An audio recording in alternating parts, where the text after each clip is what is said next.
আফ্রিকার ক্ষুদ্র ও দরিদ্র দেশ বেনিন রাজধানী পোর্তো নোভোরে মার্শাল আর্ট প্রশিক্ষণ কেন্দ্র গড়ে তুলেছেন দেখবো আগোসো নামের এক সন্ন্যাসী।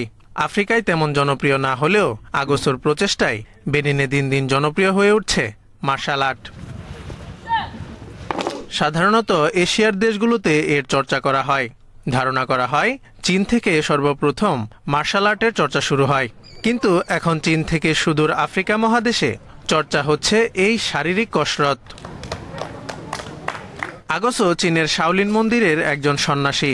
চীনা প্রশিক্ষকদের কাছ থেকে কুংফু এবং তাইকোয়ান্দোতে দক্ষতা অর্জনের পর বেনিনে ফিরে আসেন। পরে শতাধিক স্থানীয় শিশুদের বিনামূল্যে মার্শাল আর্ট শেখান।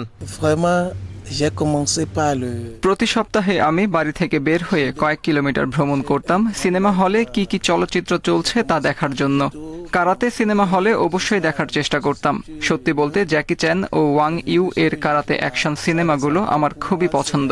তখন থেকেই আমি এগুলোর প্রতি আগ্রহী হয়ে উঠি এবং মার্শাল আর্ট স্কুলে ভর্তি হবার কথা ভাবতে থাকি।